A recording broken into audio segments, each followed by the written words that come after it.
কাল রথযাত্রার দিন সবাইকে খেতে হয় এই একটি খাবার, জীবনে সৌভাগ্য আসবে। আগামীকাল 16ই জুলাই বৃহস্পতিবার, পবিত্র শ্রী শ্রী জগন্নাথ দেবের রথযাত্রা। নমস্কার প্রিয় দর্শকবৃন্দ, ভগবানী ভরসা চ্যানেল থেকে নতুন পর্বে আপনাদের সুস্বাগত। আশা করি ঈশ্বরের কৃপায় ভালো আছেন এবং সুস্থ আছেন।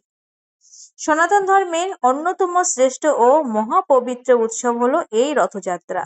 তাই আজকের এই পর্বে আমরা জানব রথযাত্রা মাহাত্ম্য, ভগবান জগন্নাথ দেবের অসীম করুণা এবং এমন একটি বিশেষ প্রসঙ্গ যা এই শুভ দিনে ভক্তদের অবশ্যই জানা প্রয়োজন। বিশ্বাস করা হয় রথযাত্রার দিনে ভক্তি ভরে একটি বিশেষ প্রসাদ গ্রহণ করলে ভগবান জগন্নাথের কৃপা লাভ পাওয়া যায়। জীবনে নানান দুঃখ কষ্ট ও রোগ ব্যাধি দুঃখ হতে সরে যায়। তাই আজকের এই গুরুত্বপূর্ণ আলোচনা ধৈর্য সহকারে শেষ পর্যন্ত শুনুন। ভগবান জগন্নাথকে বলা হয় জগতের নাথ। তিনি সকলের প্রতি সমানভাবে দয়ালু ও কৃপাময়।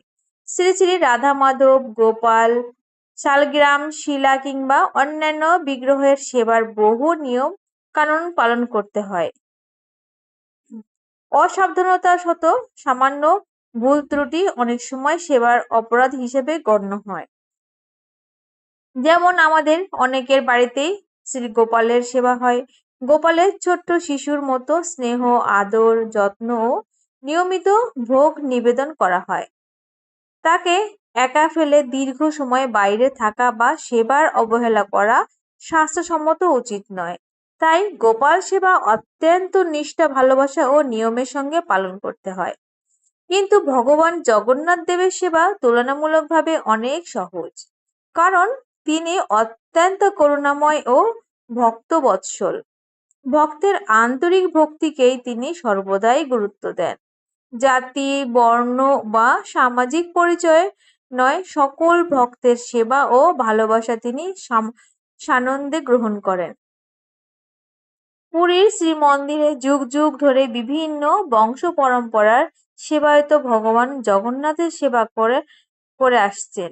এর মধ্যে দিয়েই প্রকাশ পায় যে ভগবান জগন্নাথ সকলের, তিনি সত্যি জগতের নাথ। ভগবান জগন্নাথ বড় বড় করুণাময় নয়ন যেন সর্বদা ভক্তদের দিকে কৃপা দৃষ্টি বর্ষণ করেছে। তাই তার সেই অপার দৃষ্টি ভক্তদের জীবনে শান্তি, আশীর্বাদ ও মঙ্গল বয়ে আনে। প্রতি বছর আষাঢ় মাসের শুক্লপক্ষের দ্বিতীয়া তিথিতে ভগবান জগন্নাথ বলভদ্র ও সুভদ্রা দেবীর রথে আরোহণ করে মন্দির থেকে বেরিয়ে আসেন, যাতে সকল ভক্ত তার দর্শন লাভ করতে পারেন। এই রথ কোনো সাধারণ রথ নয়, এটি ভগবানের করুণা, প্রেম ও ভক্তদের প্রতি তার অসীম স্নেহের এক মহামহিত প্রতীক। শাস্ত্রে বলা হয়েছে রথযাত্রার অংশগ্রহণ করা প্রত্যেক সনাতন ধর্মাবলম্বনের জন্য প্রত্যেক শুভ ও পুণ্যময়। ভগবান জগন্নাথের রথের দর্শন, রথ স্পর্শ এবং রথের দড়ি টানার সৌভাগ্য জীবনে এক মহা আশীর্বাদ বলে বিবেচিত হয়। শাস্ত্রে উল্লেখ আছে যে ভক্তি ভরে রথে বিরাজমান ভগবান জগন্নাথ দর্শন করলে জন্ম মৃত্যুর বন্ধন থেকে মুক্তি লাভের পথ সুগম হয়। তাই এই মহাপবিত্র দিনে ভগবানের রথের দড়ি টেনে তাকে মাসির বাড়ি পৌঁছে দেওয়ার সেবার অংশ নেওয়া অত্যন্ত শুভ। এর গভীর তাৎপর্য হলো, আমরা যেমন আজ ভগবানের রথ টানছি, তেমনি জীবনের অন্তিম সময়ে ভগবানও আমাদের তার চির শান্তির ধামে পৌঁছে দেবেন। এই বিশ্বাসের হাজার হাজার ভক্ত রথযাত্রায় অংশ নেন। ভগবান জগন্নাথ সকলের প্রতি সমান কৃপাময়। তাই জাতি, বর্ণ বা সামাজিক পরিচয় নির্বিশেষে প্রত্যেক মানুষের এই মহা উৎসবে অংশগ্রহণ করাই উচিত। অনেকের মনে প্রশ্ন জাগে, ভগবান জগন্নাথ দেব প্রতি বছর গুন্ডিচা মন্দিরে কেন যান? পুরাণে বর্ণিত আছে যে রাজা ইন্দ্রদ্যুম্ন এক রাতে স্বপ্নে ভগবানকে দর্শন লাভ করেন। ভগবান তাকে জানান যে তিনি নীলমাধব রূপে এক গোপন স্থানে পূজিত হচ্ছেন। সেই নীলমাধব সেবার করতেন শবর সম্প্রদায়ের মহান ভক্ত বিশ্ব বসু। দ্বাপর যুগের শেষে ভগবান শ্রীকৃষ্ণ তার লীলা সমাপ্ত করে নিজ ধামে প্রত্যাবর্তনের সময় ব্যাসজলের তীরে বিদ্ধ হন। পরে তার দেহাবশেষ সমুদ্রে ভেসে এসে এক অলৌকিক কাণ্ডখণ্ড বা দিব্য রূপ ধারণ করে। ভগবানের নির্দেশে ভক্ত বিশ্ব বসু সেই দিব্য রূপকে নীলমাধব হিসেবে গভীর ভক্তি ভরে গোপনে পুজো করতে থাকেন। পরে ভগবান স্বপ্নে রাজা ইন্দ্রদূতকে আদেশ দেন তিনি যেন নীলমাধবকে খুঁজে এনে পুরীর ধামে প্রতিষ্ঠিত করেন এবং সকলের দর্শনের ব্যবস্থা করেন। সেই দিব্য নির্দেশ অনুসারে পরবর্তীকালে পুরীর জগন্নাথ মন্দির প্রতিষ্ঠিত হয় এবং ভগবান জগন্নাথ, বলভদ্র ও সুভদ্রার পুজো শুরু হয়। এই কারণে রথযাত্রা কেবল একটি উৎসব নয়, এটি ভগবানের করুণা, ভক্তি, প্রেম ও মুক্তির এক মহাপবিত্র উৎসব। তাই রাজা ইন্দ্রদম্য স্বপ্নে ভগবান শ্রী নীলমাধবের কথা জানার পর গভীর চিন্তায় পড়ে গেলেন। তিনি ভাবতে লাগলেন কিভাবে সেই নীলমাধবকে খুঁজে এনে সকলের পুজোর জন্য প্রতিষ্ঠা করা যায়। তখন রাজসভায় উপস্থিত ছিলেন জ্ঞানী ও বুদ্ধিমান ব্রাহ্মণ বিদ্যাপতি। তিনি রাজাকে বললেন, মহারাজ, আমি নিজেই নীলমাধবের সন্ধানে যাব। রাজার অনুমতি নিয়ে বিদ্যাপতি রওনা হলেন। বহু কষ্টে তিনি শবর প্রধান বিশ্ব বসুর এর কাছে পৌঁছালেন। কিন্তু বিশ্ব বসু কোনোভাবেই নীলমাধবের অবস্থানে জানাতে রাজি হলেন না। কারণ তিনি ভাবতেন যে যদি সবার জেনে যায় তবে তিনি আর একান্তভাবে তার আরাধ্য ভগবানের সেবা করতে পারবেন না। বিদ্যাপতি তখন কৌশল অবলম্বন করলেন। বিশ্ব বসু এর আতিথ্য গ্রহণ করতে করতে তিনি তার পরিবারের আপন হয়ে গেলেন। পরে বিশ্ব বসুর কন্যা ললিতাকে বিবাহ করেন। কিন্তু তারপরেও নীলমাধবের অবস্থান গোপনই রইল। অনেক দিন কেটে গেল। একদিন গভীর রাতে বিদ্যাপতি লক্ষ্য করলেন বিশ্ব বসু প্রতিদিন ভোরের আগে কোথাও যান এবং সূর্য ওঠার আগেই ফিরে আসেন। তিনি ললিতার কাছে জানতে চাইলেন। প্রথমে ললিতা বলতে চাননি, পরে স্বামীর অনুরোধে জানালেন তার বাবা প্রতিদিন গোপনে ভগবান নীলমাধবের সেবা করতে যান। এই কথা শুনে বিদ্যাপতি নীলমাধবের দর্শনের ইচ্ছা প্রকাশ করেন। বিশ্ব বসু অবশেষে রাজি হলেন, একটি শর্ত রাখলেন। বিদ্যাপতির চোখ কাপড় দিয়ে বেঁধে নিয়ে যাওয়া হবে যাতে তিনি পথ চিনতে না পারেন। কিন্তু বিদ্যাপতি ছিলেন অত্যন্ত বুদ্ধিমান। তিনি সঙ্গে করে সরিষার দানা নিয়ে গিয়েছিলেন। চোখে বাঁধা অবস্থায় পথ চলতে চলতে তিনি অল্প অল্প করে সেই দানা ফেলতে লাগলেন যাতে পরে পথ চিনে নেওয়া যায়। অবশেষে তিনি নীলমাধবের দর্শন লাভ করলেন। ভগবানের সেই অপরূপ জ্যোতির্ময় রূপ দেখে তিনি অভিভূত হয়ে গেলেন। দর্শনের পর ফিরে এসে পরে সরিষার গাছ গজিয়ে ওঠা পথ অনুসরণ করে তিনি সেই স্থানটি শনাক্ত করলেন। এরপর বিদ্যাপতি রাজা ইন্দ্রদৌম্যকে সমস্ত ঘটনা জানালেন। রাজা বিশাল সৈন্যবাহিনী নিয়ে সেখানে পৌঁছালেন। কিন্তু ততক্ষণে নীলমাধব অন্তর্ধান করছেন। তখন আকাশবাণী হলো, হে রাজা ইন্দ্রদৌম্য, দুঃখ করো না। সমুদ্র তীরে যে দিব্য কাঠ ভেসে আসবে সেই কাঠ দিয়েই আমার বিগ্রহ নির্মাণ করো। আমি সেই বিগ্রহেই অধিষ্ঠান করব এবং সকল ভক্তের পুজো গ্রহণ করব। রাজা ভগবানের আদেশ মেনে সমুদ্র তীরে গেলেন। কিছুদিন পর সত্যি 3টি অলৌকিক কাঠ সমুদ্রে ভেসে এলো। কিন্তু সেই কাঠ এতই দৈব ভারী ছিল যে অসংখ্য মানুষ চেষ্টা করেও সেগুলো নাড়াতে পারল না। এরপর ঘটলো আরো এক অলৌকিক লীলা, যার মাধ্যমে শ্রী জগন্নাথ, বলভদ্র, সুভদ্রার বর্তমান দিব্য বিগ্রহ প্রতিষ্ঠিত সূচনা হয়। এরপর সমুদ্র থেকে ভেসে আসা সেই অলৌকিক কাঠ পাওয়ার পর রাজা ইন্দ্রদম্নের সামনে নতুন প্রশ্ন দেখা দিল। এই কাঠ দিয়ে কে ভগবানের বিগ্রহ নির্মাণ করবেন, আর সেই বিগ্রহের রূপই বা কেমন হবে? কেউই এর উত্তর খুঁজে পাচ্ছিলেন না। ঠিক সেই সময় এক বৃদ্ধ কারিগরের রূপে স্বয়ং দেবশিল্প বিশ্বকর্মা উপস্থিত হলেন। তিনি রাজাকে বললেন, মহারাজ, আমি এই বিগ্রহ নির্মাণ করব, তবে আমার একটি শর্ত আছে। আমি 21 দিন একটি কক্ষের দরজা বন্ধ করে নিরবচ্ছিন্নভাবে কাজ করব। এই সময় মধ্যে কেউ যেন কোনো অবস্থায় দরজা না খোলে। যদি দরজা খোলা হয় তাহলে আমি কাজ অসমাপ্ত করেই রেখে চলে যাব। রাজা ইন্দ্রদম্ন সেই শর্ত মেনে নিলেন। বিশ্বকর্মা দরজা বন্ধ করে বিগ্রহ নির্মাণের কাজ শুরু করলেন। প্রতিদিন কক্ষের ভেতর থেকে কাঠের খোদাই করার শব্দ শোনা যেত। এভাবে অনেক দিন কেটে গেল, কিন্তু 21 দিন পূর্ণ হওয়ার আগে রানী গভীর উদ্বিগ্নে পড়লেন। তিনি ভাবতে লাগলেন যে ভেতরে কি হচ্ছে, এতক্ষণ কেন শব্দ শোনা যাচ্ছে না। কৌতূহল ও দুশ্চিন্তায় তিনি শেষ পর্যন্ত দরজা খুলে ফেললেন। দরজা খোলার সঙ্গে সঙ্গে দেখা গেল কারিগর আর সেখানে নেই। কক্ষে রয়ে গেছে তিনটি অসমাপ্ত বিগ্রহ, শ্রী জগন্নাথ, শ্রী বলভদ্র ও দেবী সুভদ্রার দিব্য রূপ।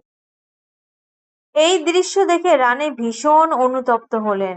রাজা ইন্দ্রদম্ন গভীর দুঃখে ভেঙে পড়লেন। তিনি বুঝতে পারলেন তাড়াহুড়ো করে দরজা খোলার কারণে বিগ্রহ নির্মাণ অসমাপ্ত থেকে গেছে। ঠিক তখনই আকাশবাণী হলো, হে ইন্দ্রদম্ন, কোনো দুঃখ করো না। এই অসমাপ্ত রূপই আমার ইচ্ছামতো দিব্য রূপ। ইচ্ছাময় আমি জগন্নাথ, আমার ভ্রাতা বলভদ্র এবং ভগিনী সুভদ্রা এই রূপেই যুগে যুগে ভক্তদের পুজো গ্রহণ করব। তুমি এই বিগ্রহ প্রতিষ্ঠা করো এবং আজ থেকেই আমার আরাধনা শুরু করো। ভগবানের সেই আদেশ অনুসারে রাজা ইন্দ্রদম্ন শ্রী জগন্নাথ, শ্রী বলভদ্র ও দেবী সুভদ্রার বিগ্রহ প্রতিষ্ঠা করেন। সেই থেকেই আজ পর্যন্ত পুরীর ধামে ভগবান জগন্নাথের এই অনন্য অসমাপ্ত অথচ দিব্য রূপে কোটি কোটি ভক্তের পূজা ও ভালোবাসা গ্রহণ করে চলেছে। বিগ্রহ প্রতিষ্ঠার পর রাজা ইন্দ্রদম্ন ভগবানের কাছে একটি আশ্চর্য প্রার্থনা করেছিলেন। তিনি বলেছিলেন, হে প্রভু, আমাকে এমন বর দিন যেন আমি নিঃসন্তান থাকি। ভগবান তখন জিজ্ঞাসা করলেন, রাজন, তুমি এমন বর কেন চাইছো? রাজা ইন্দ্রদম্ন বিনম্রভাবে উত্তর দিলেন, প্রভু, ভবিষ্যতে যদি আমার বংশধরেরা এই মন্দিরের উপর নিজেদের অধিকার দাবি করে, তবে আপনার এই মহাপবিত্র ধাম ব্যক্তিগত ও সম্পত্তিতে পরিণত হতে পারে। আমি চাই না কেউ কখনো বলুক এটি আমাদের বংশের মন্দির। এই মন্দির কেবল আপনার আর সমস্ত জগতের সকল ভক্তের জন্য। তাই আমি নিঃসন্তান থাকার বর প্রার্থনা করছি। রাজার এই নিঃস্বার্থ ভক্তি ও বিনয় দেখে ভগবান অত্যন্ত সন্তুষ্ট হলেন। তার এই ত্যাগের কারণেই আজ শ্রী জগন্নাথ ধাম কোনো ব্যক্তি বা বংশের নয়, বরং সমগ্র বিশ্বের অসংখ্য ভক্তের শ্রদ্ধা, ভক্তি ও ভালোবাসায় কেন্দ্র হয়ে রয়েছে। রাজা এই ইন্দ্রদম্নের প্রার্থনা শুনে ভগবান তার ইচ্ছাকে সম্মান করলেন। কিন্তু গুন্ডিচা দেবী তখন অত্যন্ত ব্যথিত হয়ে কান্নায় ভেঙে পড়লেন। তিনি ভাবতে লাগলেন, যদি তাদের কোনো সন্তান না থাকে তবে তাদের বংশ কিভাবে চলবে? তখন ভগবান জগন্নাথ স্নেহ ভরে বললেন, মা, তুমি দুঃখ করো না, আমি তোমার সন্তান। আমি তোমাকে এই প্রতিশ্রুতি দিচ্ছি যে প্রতি বছর আষাঢ় মাসের শুক্লপক্ষের দ্বিতীয়া তিথিতে আমি তোমার গৃহে আসব এবং তোমার সেবা গ্রহণ করব। সেই দিব্য প্রতিশ্রুতির কারণে প্রতি বছর রথযাত্রার সময় ভগবান জগন্নাথ, শ্রী বলভদ্র ও দেবী সুভদ্রা গুন্ডিচা মন্দিরে গমন করেন এবং সেখানে 9 দিন সেখানে 9 দিন অবস্থান করে ভক্তদের সেবা ও ভালোবাসা গ্রহণ করেন। রথযাত্রা শুধু একটি উৎসব নয়, এটি ভগবানের অসীম করুণাময় প্রকাশ। এই দিনে ভগবান নিজেই মন্দিরের থেকে বেরিয়ে রথে আরোহণ করে সকল ভক্ত দর্শন দিয়ে যেন কোনো ভক্তই তার কৃপা থেকে বঞ্চিত না হয়। ভগবান জগন্নাথকে বলা হয় জগন্নাথ স্বামী নয়ন পথগামী ভব তুমে, অর্থাৎ হে জগন্নাথ স্বামী, আপনি সর্বদা আমার দৃষ্টিপথে বিরাজ করুন। শাস্ত্রে বলা হয় ভগবানের করুণাময় যত রূপ আছে তার মধ্যে শ্রী জগন্নাথের করুণা সর্বাধিক উদার। তিনি জাতি, বর্ণ, ধনী, গরিব বা কোনো ভেদাভেদ করেন না। আন্তরিক ভক্তি নিয়ে যে তার কাছে যায় তিনি তাকেই আশীর্বাদ করেন। অনেকের মনে প্রশ্ন জাগে যে বাড়িতে অসুখ থাকলে বা জন্ম মৃত্যুর কারণে অসুখ চললে কি রথযাত্রা অংশগ্রহণ করা যাবে কিনা। প্রচলিত বৈষ্ণব আচার অনুযায়ী অনেকের এই অবস্থানে ভগবানের রথ দর্শন করেন এবং দূর থেকে প্রণাম করেন। তবে বিভিন্ন মন্দির ও সম্প্রদায়ের নিয়ম ভিন্ন হতে পারে, তাই স্থানীয় মন্দিরের নিয়ম মেনে চলাই উচিত। এছাড়া অনেকে জানতে চান যে মহিলাদের মাসিক চলাকালীন রথযাত্রায় অংশগ্রহণ করা যায় কিনা। এ বিষয়েও বিভিন্ন ধর্মীয় পরম্পরায় ভিন্ন ভিন্ন আচার প্রচলিত আছে। অনেক স্থানে রথযাত্রা দর্শন বা দূর থেকে প্রণাম করতে বাধা নেই, তবে রথের দড়ি স্পর্শ করা বা মন্দিরের নির্দিষ্ট সেবায় অংশ না নেওয়ার ক্ষেত্রে সংশ্লিষ্ট মন্দিরের নিয়ম অনুসরণ করাই উচিত। অনেকের মনে একটি প্রশ্ন জাগে, যদি কোনো কারণে শরীর খারাপ থাকে তাহলে কি রথের দড়ি স্পর্শ করা উচিত? শাস্ত্রীয় আচার অনুযায়ী যদি কোনো মহিলার মাসিক চলাকালীন সময় হয় তাহলে তিনি ভগবানকে দূর থেকে দর্শন করতে পারেন, ভগবানের নাম জপ এবং কীর্তন ও হরিনাম শ্রবণ করতে পারেন। তবে রথের দড়ি স্পর্শ করা বা বিগ্রহ সেবার অংশ না নেওয়াই প্রচলিত বৈষ্ণব আচার। শরীর সুস্থ হলে উল্টো রথ বা পরবর্তী সময়ে ভক্তি ভরে রথের দড়ি স্পর্শ করা যেতে পারে। আমাদের মনে রাখতে হবে যে প্রকৃত ভক্তি কখনোই শাস্ত্রের নির্দেশে বিরোধী নয়। শাস্ত্রে বলা হয়েছে শ্রুতি স্মৃতি পুরাণাদি পঞ্চরাত্র বিধিং বিনা ঐকান্তিকী হরভক্তির উৎপত্তিত কল্পতে, অর্থাৎ শ্রুতি স্মৃতি পুরাণ ও শাস্ত্রসম্মত বিধান অনুসরণ না করে যে ভক্তি করা হয় তা প্রকৃত ভক্তি নয়, বরং তা শৃঙ্খলাহীন আচরণের পরিণত হয়। তাই আমাদের উচিত ভক্তির সঙ্গে সঙ্গে শাস্ত্রসম্মত নিয়মও পালন করা। এবার আসুন জেনে নিই আমরা শ্রী শ্রী জগন্নাথের রথযাত্রার বিশেষ মাহাত্ম্য। সনাতন ধর্মে অন্যতম শ্রেষ্ঠ সর্বজনীন উৎসব হলো শ্রী শ্রী জগন্নাথ দেবের রথযাত্রা। প্রতি বছর আষাঢ় মাসে শুক্লপক্ষে দ্বিতীয়া তিথিতে শ্রী জগন্নাথ, শ্রী বলভদ্র ও দেবী সুভদ্রা মহারথে আরোহণ করে শ্রীমন্দির থেকে গুন্ডিচা মন্দিরে গমন করেন। এই মহা উৎসব রথযাত্রা বা গুন্ডিচা যাত্রা নামে পরিচিত। এই দিনে লক্ষ লক্ষ ভক্ত ভগবানের রথের দড়ি টেনে নিজের জীবনের ধন্য বলে মনে করেন। শাস্ত্রে বলা হয়েছে রথ দর্শন, রথ স্পর্শ এবং ভক্তি ভরে রথের দড়ি টানার মাধ্যমে বহু জন্মের পাপ ক্ষয় হয় এবং ভগবানের বিশেষ কৃপা লাভ হয়। স্কন্দ পুরাণ, ব্রহ্মপুরাণ এবং পদ্মপুরাণে বর্ণিত আছে যে মালব দেশের রাজা ইন্দ্রদূত ভগবান শ্রী বিষ্ণুর যে নীলমাধব রূপের দর্শনের জন্য গভীরভাবে আকুল হয়ে ওঠেন, তার আদেশে ব্রাহ্মণ বিদ্যাপতি নীলমাধবের সন্ধানে বের হন। বহু অনুসন্ধানের পর তিনি সবর প্রধান বিশ্ববসুর কাছে নীলমাধবের পুজোর সংবাদ জানতে পারেন। বিশ্ববসু গোপনে নীলমাধবের পুজো করতেন। পরে বিদ্যাপতিকে চোখ বেঁধে সেখানে নিয়ে যাওয়া হয়, কিন্তু তিনি বুদ্ধিমত্তার সঙ্গে পথে সরিষা দিয়ে বীজ ছড়িয়ে দেন। সেই বীজ অঙ্কুরিত হয়ে পথের চিহ্ন তৈরি করে এবং পরে রাজা ইন্দ্রদম্ন সেই স্থান পর্যন্ত পৌঁছান। কিন্তু ততক্ষণে নীলমাধব অন্তর্ধান করছিলেন। এরপর রাজা কঠোর তপস্যা করলে ভগবান স্বপ্নে আদেশ দেন সমুদ্র থেকে ভেসে আসা দৈবক দারু কাঠ দিয়ে তার বিগ্রহ নির্মাণ করতে। সেই দারু কাঠ থেকে শ্রী জগন্নাথ, শ্রী বলভদ্র ও দেবী সুভদ্রার বিগ্রহ নির্মিত হয়।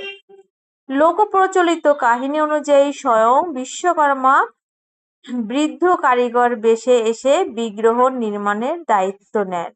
তিনি শর্ত দিয়েছিলেন নির্দিষ্ট সময়ের আগে যেন কেউ দরজা না খোলে। কিন্তু রানীর উদ্বেগ দরজা খুলে দেওয়ার বিগ্রহ অসম্পূর্ণ অবস্থায় থেকে যায়।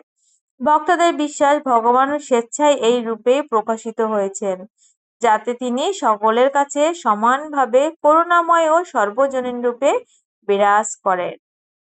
শাস্ত্রে বলা হয়েছে, রথে তু বামনং দৃষ্টং পুনর্জন্ম ন বিদ্যতে, অর্থাৎ যিনি রথে বিরাজমান ভগবানকে ভক্তি ভরে দর্শন করেন তার মুক্তির পথ সুগম হয় এবং তিনি ভগবানের বিশেষ কৃপা লাভ করেন। রথযাত্রার দিনে ভগবান জগন্নাথ নিজেই ভক্তদের কাছে চলে আসেন।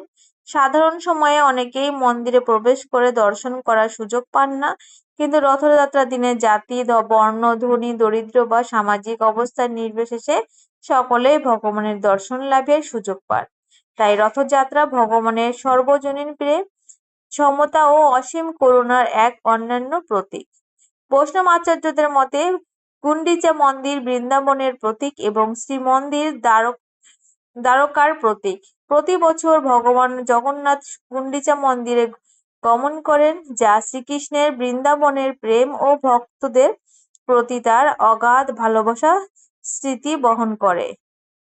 গৌড়ীয় বৈষ্ণবদের দৃষ্টিতে এই শ্রীকৃষ্ণের বৃন্দাবন ফিরে যাওয়ার ভাবলীলাই প্রকাশ। রথের দড়ি টানা শুধু একটি ধর্মীয় আচার নয়, এটি আত্মসমর্পণের প্রতীক। প্রকৃত ভক্ত মনে করেন যে আমি ভগবানকে টানছি না, বরং ভগবানই আমাকে তার চরণে টেনে নিচ্ছেন। শাস্ত্রে বলা হয়েছে, ভক্তি ভরে রথের দড়ি টানলে অগণিত পুণ্য লাভ হয় এবং হৃদয়ে শ্রীকৃষ্ণ ভক্তি ক্রমশ বৃদ্ধি পায়। শ্রী চৈতন্য মহাপ্রভুও পুরীতে অবস্থানকালে প্রতি বছর রথযাত্রায় অংশগ্রহণ করতেন। তিনি রথের সামনে প্রেমময় ভক্তি ভরে নৃত্য ও হরিনাম সংকীর্তন করতেন। তার সেই অতুলনীয় প্রেম ভক্তি দেখে অসংখ্য মানুষ কৃষ্ণ প্রেমে উদ্বুদ্ধ হয়েছিলেন।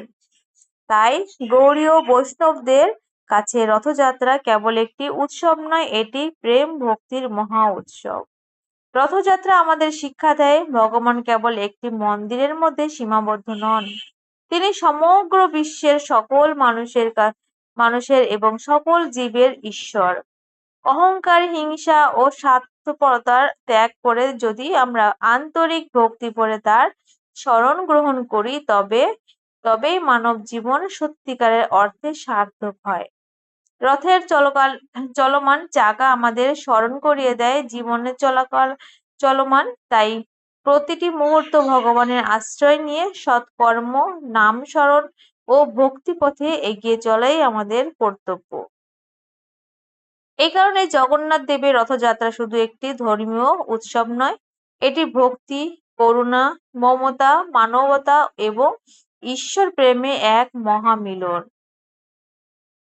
তাই শাস্ত্রে বলা হয়েছে, যিনি ভক্তি ভরে রথযাত্রা দর্শন করেন, রথের দড়ি টানেন অথবা শ্রী জগন্নাথ দেবের নাম স্মরণ করেন, তিনি ভগবান বিশেষ কৃপা, পুণ্য ও ঈশ্বর প্রেম লাভ করেন।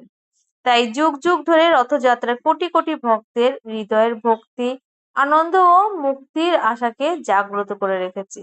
এই পবিত্র দিনে আমাদের সাত্ত্বিক জীবনযাপন করা উচিত। বিশেষ করে মাছ, মাংস, ডিম, পেঁয়াজ, রসুন সহ রাজসিক ও তামসিক আহার বর্জন করে সাত্ত্বিক খাদ্য গ্রহণ করাই শ্রেয়। কারণ শাস্ত্রে বলা হয়েছে, আহার সত্য শুদ্ধিং, অর্থাৎ আহার শুদ্ধ হলে মন ও চেতনা নির্মল হয়, আর নির্মল চেতনা ছাড়া ভগবানের ভক্তি প্রকৃত অগ্রগতি সম্ভব নয়। এই শুভ দিনে অবশ্যই শ্রী জগন্নাথ দেবের মহাপ্রসাদ ভক্তিভরে গ্রহণ করুন। মহাপ্রসাদ শুধু খাদ্য নয়, এটি একটি ভগবানের অশেষ কৃপা। নিজেরা গ্রহণ করুন এবং অন্যদের মধ্যেও মহাপ্রসাদ বিতরণ করুন। এতে ভগবান অত্যন্ত সন্তুষ্ট হন এবং জীবনে শুভ ফল লাভ হয়। এতক্ষণ ভক্তি ভরে আমাদের সঙ্গে থাকার জন্য আপনাদের প্রত্যেককে আন্তরিক ধন্যবাদ। যদি আজকের এই ভিডিওটি আপনাদের ভালো লেগে থাকে এবং ভগবান শ্রী শ্রী জগন্নাথ দেবের এই পবিত্র মাহাত্ম্য আপনাদের হৃদয়ে স্পর্শ করে থাকে, তাহলে অবশ্যই ভিডিওটি লাইক করুন, কমেন্টে লিখুন জয় জগন্নাথ এবং আপনার পরিবারের সদস্য, আত্মীয় স্বজন ও সকল ভক্তদের সঙ্গে শেয়ার করুন, যাতে তারাও ভগবানের কৃপা ও পবিত্র বার্তা লাভ করতে পারেন। আর যদি এখনো আমাদের চ্যানেলটি সাবস্ক্রাইব করে না থাকেন, তাহলে এক্ষুনি সাবস্ক্রাইব করে পাশে থাকা বেল আইকনটি চাপুন। প্রতিদিন ভগবান শ্রীকৃষ্ণ, শ্রী জগন্নাথ দেব, রাধা গোবিন্দ, সনাতন ধর্ম, একাদশী সম্পর্কিত এমন ভক্তিমূলক ভিডিও সবার আগে পেতে আমাদের সঙ্গেই থাকুন।